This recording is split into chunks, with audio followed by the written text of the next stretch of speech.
నమస్తే, welcome to Andhraprabha. అసెంబ్లీలో మా కోసం బాగా వాదించండి, మా నియోజకవర్గాన్ని అభివృద్ధి చేయండి అంటూ మనం నాయకులకు విలువైన ఓట్లు వేసి గెలిపిస్తాం. తీరా గెలిచాక వారు అసెంబ్లీకి డుమ్మా కొడుతూ ఉన్న సందర్భాన్ని చూస్తూనే ఉంటాం. మన ఓటుపై గెలిచి మన గురించి అసెంబ్లీలో వాదించిన నాయకులు అవసరమా? వారికి జీతభత్యాలు ఇవ్వడం కరెక్టేనా? డుమ్మా కొట్టే నాయకులకు జీతాలు ఎందుకు కట్ చేయరు? అసలు వారు ప్రజాస్వామ్యానికి అవసరమా? గతంలో ప్రభుత్వాలను చేపట్టి ఇప్పుడు అధికారం రాకపోయేసరికి అసెంబ్లీకి ఎందుకని ఆబ్సెంట్ అవుతున్నారు వారు? ఈ ప్రశ్నలు అందరి నోట వింటూ ఉన్నాం. దీనిపై పూర్తి విశ్లేషణ ఇప్పుడు చూద్దాం.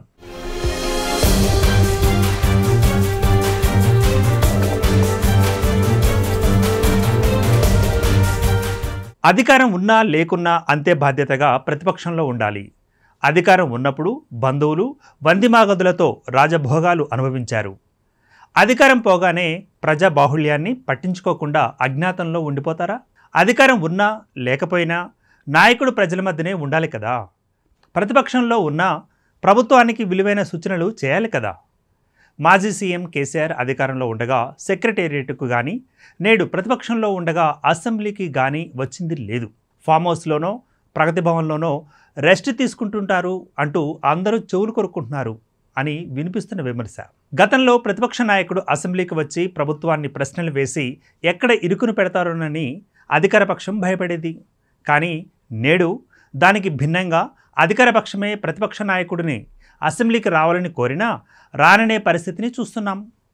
ముఖ్యమైన బిల్లులు అసెంబ్లీలో ప్రవేశపెట్టినప్పుడు సైతం కేసీఆర్ అసెంబ్లీకి రావడానికి విముఖత చూపిస్తున్నారు. గత సంవత్సరం కాంగ్రెస్ ప్రభుత్వం బడ్జెట్ ప్రవేశపెట్టినప్పుడు అసెంబ్లీకి చుట్టపుచుప్పుగా వచ్చి కాసేపు అసెంబ్లీలో కూర్చుని వెళ్ళిపోయారు ఆయన. అసెంబ్లీకి రావడం లేదు, కానీ జీతభత్యాలు మాత్రం టంచనగా తీసుకుంటున్నారు. ప్రతిపక్ష నాయకునిగా కేసీఆర్ డిసెంబర్ 2023 నుంచి ఇప్పటిదాకా 58.8 లక్షల రూపాయల జీతం తీసుకోగా జూలై 25, 2024న ఒకే ఒక్క రోజు శాసనసభకు హాజరైనట్లుగా రికార్డులు చెబుతున్నాయి.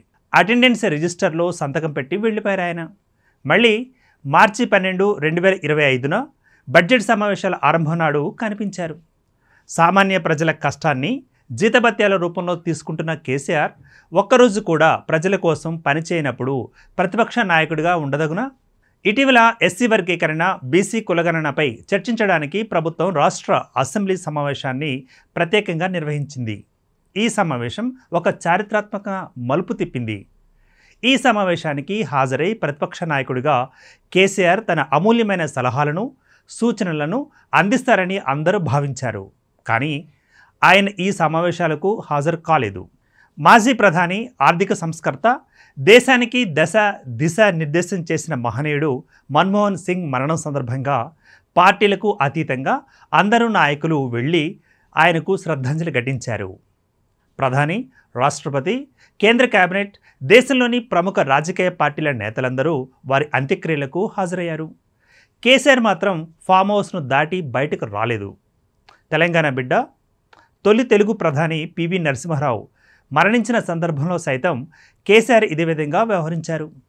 అప్పుడు కేంద్ర మంత్రి అయిన కేసీఆర్ పివి అంత్యక్రియలకు హాజరు కాలేదు. ఢిల్లీలోనే ఉన్నారు తప్ప కనీసం నివాళులు అర్పించిన పాపాన లేదు. ఇక రాజకీయాలకు మాత్రం పివి పేరును వాడుకుంటారు. ఇది కేసీఆర్ నీతి, రీతి. 2004లో కేసీఆర్ కేంద్ర కార్మిక మంత్రిగా పనిచేశారు. మంత్రులు తప్పనిసరిగా సభకు హాజరై సభ్యులు అడిగిన ప్రశ్నలకు స్వయంగా సమాధానాలు ఇవ్వాల్సి ఉండగా కేసీఆర్ పార్లమెంటుకు వెళ్లేవారు కాదు. సభ్యుల ప్రశ్నలకు కేబినెట్ మంత్రి కేసీఆర్కు బదులుగా సహాయ మంత్రి సమాధానాలు ఇవ్వడంపై స్పీకర్ సోమనాథ్ చటర్జీ అప్పట్లో తీవ్ర ఆగ్రహం వ్యక్తం చేసిన దాఖలాలున్నాయి. ప్రతిరోజు మీ మంత్రి కేసీఆర్కు బదులు మీరు సమాధానాలు ఎందుకు చెబుతున్నారు అంటూ మీ మంత్రిని సభకు ఎందుకు రావడం లేదంటూ సభావేదికగా ప్రశ్నించినా కేసీఆర్లో ఎటువంటి చలనం రాలేదు. కేబినెట్ హోదాలో కేంద్ర మంత్రిగా ఉండి కూడా సభకు హాజరు కాకుండా బాధ్యతారహితంగా వ్యవహరించడం కేసీఆర్ గారికే చెల్లింది. రాష్ట్ర ముఖ్యమంత్రిగా ఉన్నప్పుడు ఆయన ఏ ప్రారంభ ఉత్సవాలకు వెళ్లేవారు కాదు. ముఖ్యమంత్రి సెక్రటేరియట్కు రారనే విషయం తెలిసి ఇతర రాష్ట్రాల ముఖ్యమంత్రులు ఆశ్చర్యపోయారు. కోట్లు ఖర్చు పెట్టి ప్రజల సొమ్ముతో ప్రగతి భవన్ను నిర్మించుకొని అందులో ఉండి అక్కడి నుంచే పాలన చేసేవారు. అధికారులు సెక్రటేరియట్ నుంచి ప్రతిరోజు ఫైళ్లు మోసుకొని సంతకాల కోసం ప్రగతి భవన్కు వెళ్ళి పడిగాపులు పడేవారు. అయినా రోజుల తరబడి వారికి ముఖ్యమంత్రి కేసీఆర్ దర్శనం లభించేది కాదు. ఆయన సంతకాల కోసం వేల ఫైళ్లు పెండింగ్లో ఉండేవి. చివరకు మంత్రులు, ఎమ్మెల్యేలకు కూడా నెలల తరబడి దర్శనం లభించేది కాదు. మంత్రులు ప్రగతి భవన్కు వెళితే అపాయింట్మెంట్ లేదని గేటు దగ్గర నుంచి సెక్యూరిటీ వాళ్ళు వెనక్కి పంపించేవారంటే కేసీఆర్ గారి దొరతనం ఎంతటిదో తెలుస్తోంది. ఇక మంత్రులకే రోజులు, వారాల తరబడి కేసీఆర్ దర్శనం దొరకలేదంటే సామాన్య ప్రజల పరిస్థితి ఏంటో ఆలోచించవచ్చు. రాష్ట్ర అధినేత అయిన ముఖ్యమంత్రి ఏం చేస్తున్నారు, ఎక్కడ ఉన్నారు అనే విషయం ప్రతిరోజు మీడియా ద్వారా ప్రజలకు తెలుస్తూ ఉండాలి. కానీ వారాల తరబడి ముఖ్యమంత్రిగా కేసీఆర్ ఏం చేస్తున్నారనేది ప్రజలకు తెలిసేది కాదు. అమావాస్యకో పున్నానుకో అన్నట్టు ఎప్పుడో ఒకరోజు మేల్కొని దర్శనమిచ్చేవారాయన.